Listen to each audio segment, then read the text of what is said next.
What's up YouTube, and today I'm going to be doing a review of the Mobettle 6. Alright, so starting out, you can see that this drone uses a Mobettle 6 frame, which is a 65mm tiny whip frame. The board inside only uses 3 of the mounting holes though. For motors, this drone uses 0702 23,000 kV SC motors. These are happy model motors. In my experience, they're pretty good. They do get a little warm after a lot of use. Alright, so this camera up front, you can see here is the Runcam Nano 3. This camera I found to be okay. The field of view wasn't very great, the contrast wasn't very great, but if I just mess with the settings of my goggles, I can get a pretty good image out of it. You can also see the TPU canopy, which is designed to save weight, as that is kind of the point of this drone, that it's super light. I found it to be pretty durable. It's still the original one I have, and it survived. The only thing is I found that the camera, after like the first 2 packs, would just constantly slip out of the TP mount, so I just put a little hot glue there. Alright, so here you can see the bi-bladed gem fan propellers.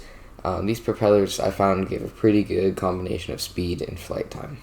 Here you can see the rolled pin PH 2.0 connector. This is not an amazing connector. You could always swap it out for something that you would like a BT2 connector, but I found it to be good enough, and it's far from the worst that I've seen on tiny whips. Here you can see the battery tray. That will be what holds your battery. I found that this would hold almost any battery that you would use for a 65mm tiny whip. So 300 mAh batteries, 380 mAh batteries even. Just make sure they're the longer stick kind, and they should stay in there. I did notice from frame to frame there was some tolerance where some would be really tight on the battery, others would be very loose. So you might have to swap through a couple frames to get a snug fit on your batteries. Alright, down here you can see, unlike a lot of other tiny whips that I have, this one uses solders for the motors, which depending on if you like convenience or performance could be a positive or negative for you. I did find over the course of my testing, one of these solders did end up breaking after a crash, so that's something to keep in mind if you don't know how to resolder these. Here on the tip of my finger you can see I'm pointing at the VTX antenna. It's just a small copper wire. I found the VTX connection to be pretty decent. It's 400 milliwatts, which is actually pretty surprising, but it uses a bad antenna. As you can see here, it's just a piece of copper wire. So it's nothing crazy, but the performance is actually pretty good out of that VTX. It's able to fly through many floors of my house. If you're more curious on that VTX antenna, you can check out my previous review. Or not reviewed, the range test that I did, that compared it to an HD0, so that should give you a good idea of the performance that you can expect from it. Here you can also see the FrSky antenna. This drone does come with an all-in-one board that also includes the FrSky receiver. It is SPI, but I found with this large antenna, which is a lot larger than most of them use, I found the connection to actually be pretty good on this receiver, and it just about made it to the end of the video connection, so there's not really many complaints there. Here you can see the flight controller. It is a Diamond F4 flight controller, and it has a integrated ESC receiver and VTX. As I said, the VTX is 400 milliwatts with the antenna. The ESC is a 4-in-1 ESC that is rated for 1S, 5 amp continuous, and 6 amp peaks. So it's a pretty standard 65mm ESC, and as I said, the receiver in my version is SPI FrSky, or you can also get it configured with SPI either S, but that is not you cannot change that after the fact, because it's built into the board. Alright, getting into the weights here, you can see the dry weight of this quad is 17 grams. I did extend the battery lead a little bit to improve compatibility, so that might add a little bit weight. But overall, this quad is a very light quad, which makes it pretty good for racing. Here you can see with a 300 mAh battery, it comes to 26 grams. Some people even suggest a lighter battery, like a 270 or even 205 mAh battery, but I personally found the weight of a 300 to be pretty good for the performance that it offers.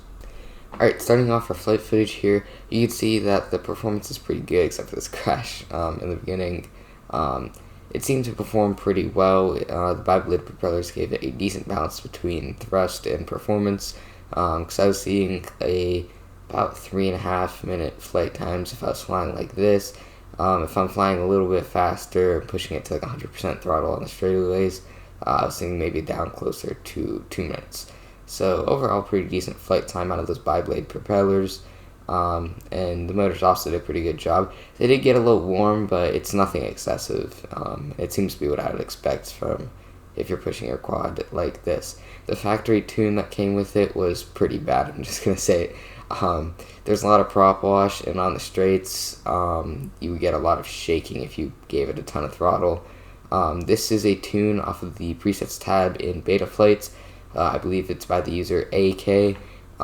It seems to be pretty good. There's a couple minor things, like if you turn it really hard, you can get a little bit of shake, and there is still some yaw washout if you're flying outside and doing some harder freestyle and stuff, which you'll see later in the video. But overall, it's good enough, and it doesn't seem to impede the experience a lot. The Mobettle 6 frame I found to be pretty decent for this drone. It's pretty light. It also offers a good enough amount of durability.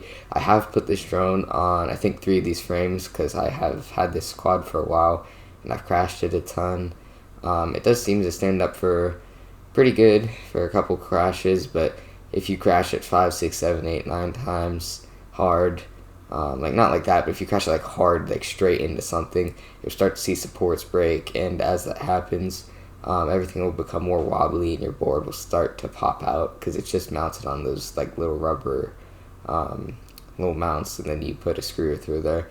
One tip I do have is if you're getting like really bad shaking, and it will just sometimes fly away, that could be because you over tighten the board stack.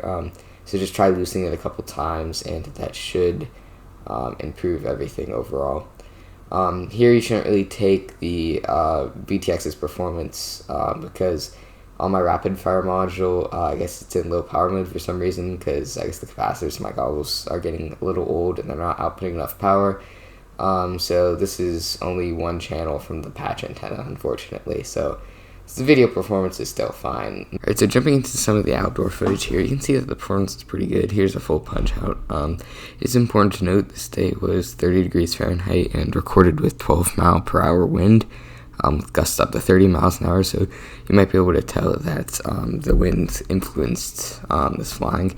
There you can see the yaw washout caused me to totally hit a tree, but the frame and drone was still okay and I was able to fly away from it.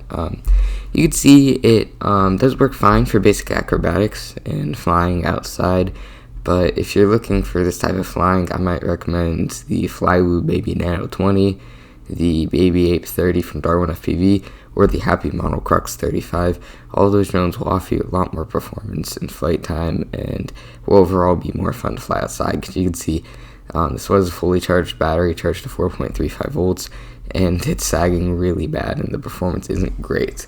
That's partly due to the temperature. It's also partly due to it's very windy outside, so I had to keep higher in the throttle. You can see the performance is still acceptable, but if this is mainly what you're trying to do, this you have a very small space and this is the only thing that would work for you, then I don't think this is something that you should specifically purchase this drone for. It is important to note it does come with a carbon fiber frame, and while I have installed that and tried it out before, I could just not get a good tune. People say it's supposedly a lot faster than the ducted frame, which would make sense, but in my experience, I tried a bunch of tunes and just could not get anything to work on it. It was just really slow because it was shaking a ton and the flight time was horrible, and overall it was just pretty bad, so I couldn't really get anything good out of that. So I ended up just sticking with the standard plastic frame, which works okay, but once again, I would just recommend another larger drone if you're trying to do mainly outdoor flying. This drone is mainly a indoor racing drone. There you can see another crash directly into that tree, and this frame is still fine. As I said, this drone is pretty durable. Alright, overall I think this drone was pretty good if you're looking for a nice, light, fast, tiny whip racing drone. I think that this will be pretty happy. This will make you pretty happy, and for the $120 price tag, considering that it does come with a extra canopy and the carbon fiber frame, it's also a pretty decent value. Overall, other than the poor tune and the fact that I could just not get the carbon fiber frame to perform anywhere near as well as the plastic frame, I can't really recommend that you would use them, but they are still options. So overall, this gets a pretty solid buy recommendation, as I do really enjoy this drone and think that you will also be pretty happy with it. If you enjoy this content, please like and subscribe, and I'll see you in the next one.